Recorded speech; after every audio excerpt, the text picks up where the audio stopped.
Film berlatar pada zaman batu di mana memperlihatkan sekelompok manusia purba baru saja sampai di suatu pulau yang akan menjadi tempat tinggal baru mereka. Tapi masih harus berjalan sekitar 3 hari untuk sampai di tempat tinggal yang dimaksud.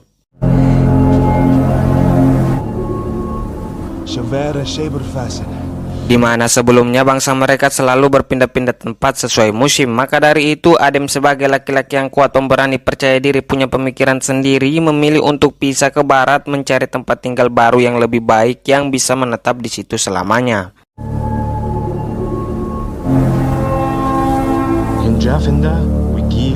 Orang yang ikut dengan Adem ada 5 orang. Pertama ada Geir, anak muda laki-laki sebagai tangan kanan. Ada Bea, wanita seumuran Geir. Ada anak satu-satunya Adem masih kecil bernama Heron. Ada Eva sebagai wanita yang sedang mengandung anaknya. Juga yang terakhir ada kakek-kakek bernama Odal.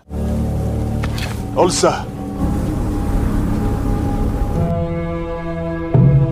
Sambil melihat mereka berjalan, saya cuma mau memberitahu jika mereka semua ini belum makan. Bekal mereka juga sudah hanyut terjatuh di laut, dan di sini di area sekitar sini belum ada satupun makanan yang mereka temukan. Jadi perut-perut mereka semua ini lagi keroncongan, cuy.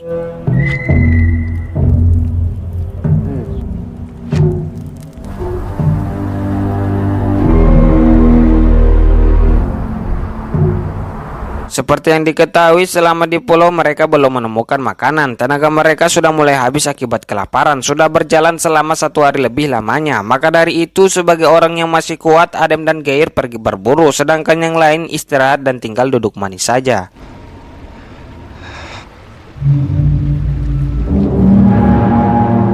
Tapi Adem dan Geir tidak menemukan makanan. Mereka hanya menemukan bangkai hewan, entah hewan apa yang dagingnya sudah hilang semua. Mereka berpendapat hewan ini mati akibat jatuh dari atas. Tapi yang jadi pertanyaan, siapa yang melakukan hal itu pada hewan ini? Di sini Adem melarang Geir untuk memberitahukan hal ini pada yang lain karena dia belum tahu apa penyebabnya. Terlebih lagi agar mereka tidak panik. Kembalinya bersama dengan yang lain, di sini Bea menstruasi untuk pertama kalinya, menandakan dia sudah memasuki masa remaja. Tapi itu bukan hal yang baik untuknya karena Eva memberitahu jika suatu saat pasti Adem akan mendatanginya, mengajak bermain bersama sebagai wanita yang sudah dewasa dan disuruh mengandung anaknya. Mengetahui itu, malamnya Bea terus memandangi Adem dan mengambil batu tajam untuk melindungi diri sampai mana terdengar suara yang aneh dari kegelapan.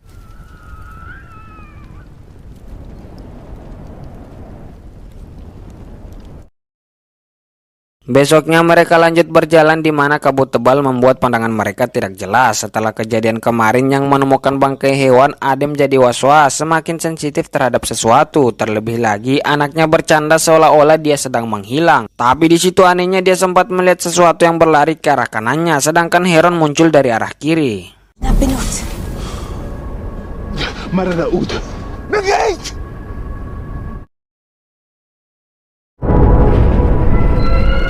Setelah sudah melewati kabut tebal cukup jauh, mereka memutuskan untuk istirahat, sedangkan Adem dan Geir pergi berburu. Di situ mereka menemukan hutan di depan, tapi Adem di sini memutuskan untuk tidak melewati hutan tersebut nanti karena itu berbahaya. Lebih baik di tempat terbuka. Namun jika mereka memutari hutan tersebut, maka itu akan menambah waktu perjalanan. Yang jadi masalahnya, mereka semua sama sekali belum makan dari awal, tapi keputusan Adem sudah bulat, jadi mau tidak mau harus tetap memutari hutan tersebut.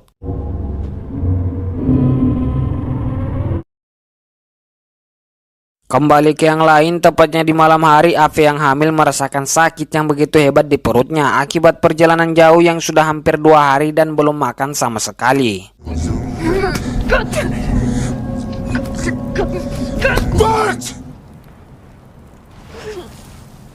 Di saat Bea pergi membuang pembalutnya, dia dihampiri oleh Adem yang ingin membuat anak lagi. Setelah merasa Ave sudah tidak bisa diharapkan, dia merasa bayinya tidak akan selamat di perjalanan ini. Tapi dia santuy merasa tenang karena masih ada Bea. Bersamaan dengan itu, Geir yang disuruh berjaga terlihat cemburu, tapi dia tidak bisa melakukan apa-apa. Dia hanya memberikan mainan yang dibuatnya kepada Heron. Tepat pas tangan Adem menyentuh segitiga Bea, terdengar suara teriakan aneh yang sangat keras dari kegelapan. Itu membuat adik Heron tidak jadi dibuat. Mereka pun terus berjaga di dalam cahaya, tetapi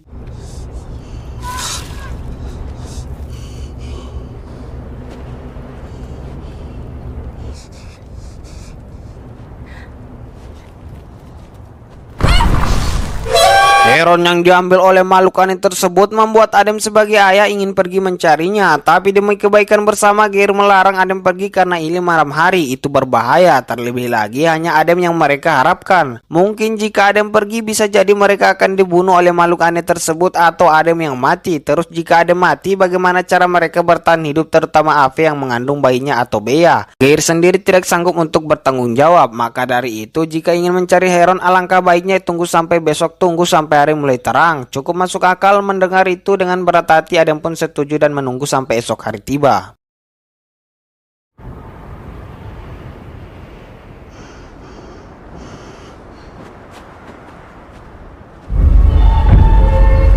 Saat hari sudah mulai terang, Adem langsung pergi mencari Heron. Di situ dia menemukan pakaian Heron yang terdapat cairan aneh warna hitam, tapi itu bukan darah Heron. Apakah itu darah monster atau kecap? Entahlah. Tapi petunjuk itu mengarahkan mereka ke dalam hutan. Adem yang awalnya melarang keras buat masuk, sekarang tanpa pikir panjang langsung masuk. Yang lain meskipun tidak diwajibkan untuk masuk, tapi mereka tidak bisa apa-apa tanpa adanya Adem. Mereka pun terus mengikuti.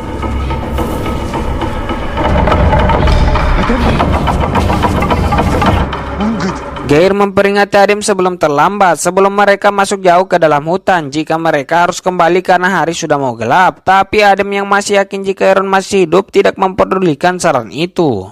Sampai di mana mereka menemukan tempat yang banyak sekali tulang belulang, entah tulang apa saja, bisa jadi tulang manusia, bisa jadi tulang hewan. Tapi tiba-tiba suara makhluk tersebut terdengar jelas dan posisinya tidak jauh dari mereka. Adem pun memilih untuk kabur dan pas lagi-lagi kejaran-kejaran, di sini kita bisa lihat sedikit bentuk makhluk tersebut. Adem pun memilih untuk berhenti dan menyuruh Bea menyalakan api secepat mungkin sebelum hari mau gelap. Setelah api menyala, makhluk tersebut tidak menyerang mereka. Jadi kesimpulan sementara, makhluk itu takut pada cahaya api. Tapi masalahnya mereka sekarang terjebak.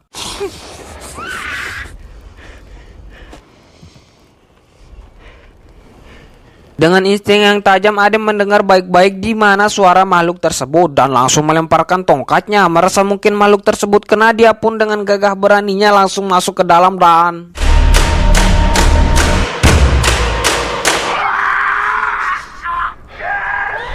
Ya, Adem berteriak histeris meminta pertolongan Gear. Mendengar itu meskipun takut juga, Gear memberanikan diri untuk menyelamatkan Adem, tetapi...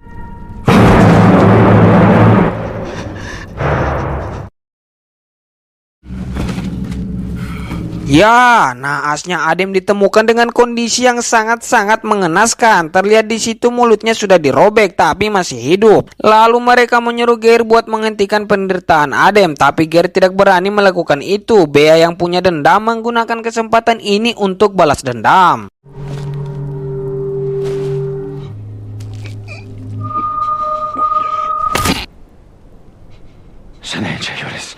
Setelah Adem mati, saking laparnya Ave tiba-tiba kejang-kejang. Bea yang melihat itu memberi saran buat memakan daging milik Adem. Sempat ada penolakan, tapi biji mana lagi, mereka sudah tidak punya pilihan, jadi...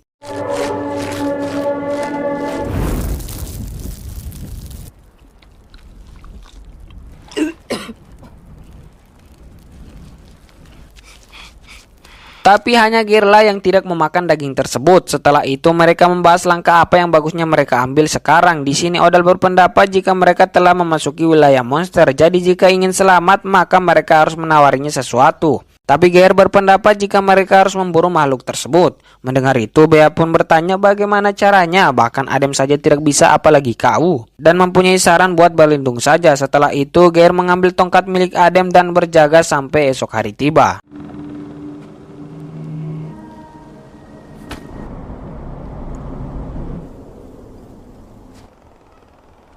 Besoknya Gear punya rencana untuk melanjutkan perjalanan. Biarkan dia yang menuntun sampai keluar hutan. Si Odal yang merasa paling benar menolak ajakan itu, tapi yang lain setuju, jadi dia pun ikut setuju.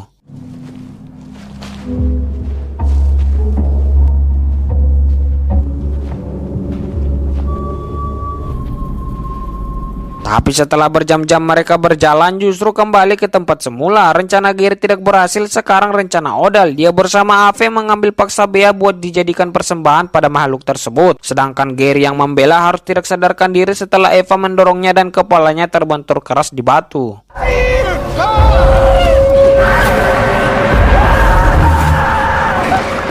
Sesampainya di tempat tulang belulang, di situ terdengar lagi suara makhluk tersebut yang membuat Bea berhasil melarikan diri. Setelah kepergian Bea, Odal yang merasa mereka tidak bisa lari memilih untuk menikam Ave dan mempersembahkannya pada makhluk tersebut. Tapi Ave yang tidak mau mati sendiri menarik kaki Odal yang entah bagaimana, mungkin faktor sudah tua, kakinya dengan mudah patah begitu saja.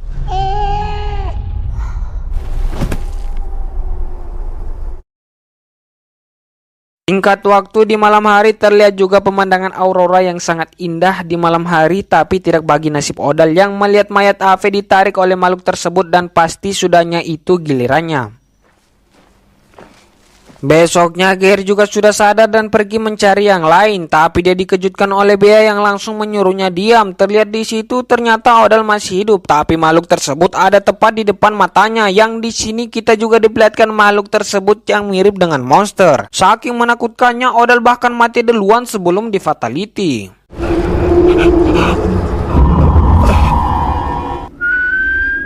Setelah itu Bea memburu makhluk tersebut dan dengan susah payah akhirnya berhasil mencopot palanya, tetapi ya ternyata itu adalah manusia dari kelompok lain. Geir juga yang baru tiba melihat mainan yang dia berikan pada Heron dipakai oleh orang itu. Untuk lebih mudah saya sebut saja orang itu. Orang itu yang terpojok memilih untuk kabur dan dikejar oleh Bea dan Geir. Setelah mengikuti orang itu akhirnya mereka berhasil keluar dari hutan.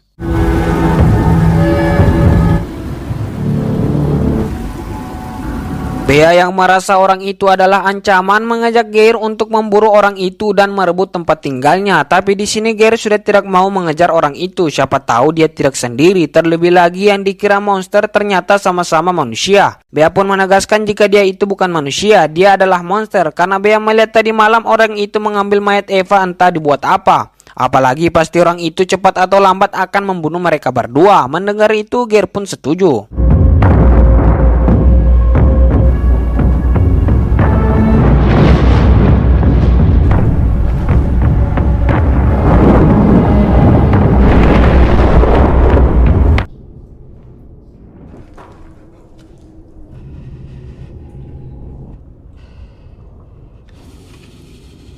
Mereka berdua pun pergi ke tempat tinggal orang itu. Setelah berkeliling cukup lama di gua tersebut, di situ Bea diserang dari belakang oleh teman orang itu. Sempat berteriak memanggil Geir, tapi sayangnya dia harus kehabisan napas setelah dicekik begitu kuat.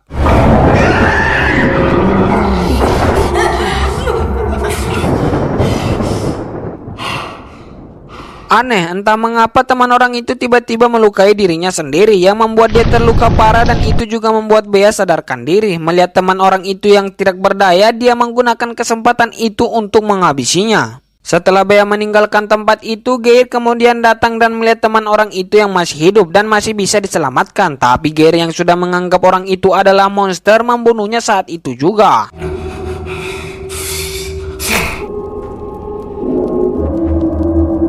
Bersamaan dengan itu di tempat lain Bea menemukan tempat di mana ada api yang menyala dan juga terdapat kain tebal di situ. Pas dibuka ternyata itu adalah Heron yang masih hidup. Masih juga terkejut, tiba-tiba orang itu datang. Sempat saling menakut-nakuti, dari belakang Geir juga datang. Tapi Geir yang terkejut melihat Heron lengah dan orang itu langsung menghantam palanya dan membunuhnya saat itu juga.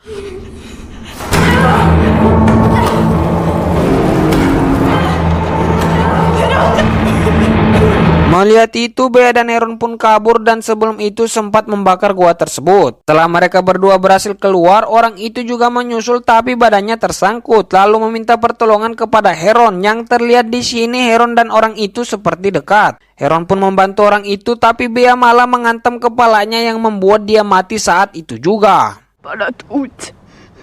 Ini gadem! Dari namutin! Tuh! Kudlusya! Setelah kematian orang itu, di sini juga terungkap fakta bahwa orang itu menculik Heron karena dia tahu jika Heron kelaparan. Dia menculiknya karena peduli. Selama ini Heron selalu diperlakukan dengan baik, diberi makanan dan tempat tinggal yang layak. Jadi yang namanya monster di sini itu tidak ada, yang ada hanya salah paham. Alasan orang itu mengambil mayat Ave hanya untuk menghormatinya dengan bayinya. Bea yang mengetahui itu semua, mengetahui jika dia telah membunuh orang baik, jika sebenarnya dia telah menemukan tempat tinggal dan dia sendirilah yang menghancurkan tempat tinggal itu merasa sangat-sangat menyesal. Sebelum film ditutup, Bea dan Heron mengubur semua orang yang mati di tempat itu. Tamat.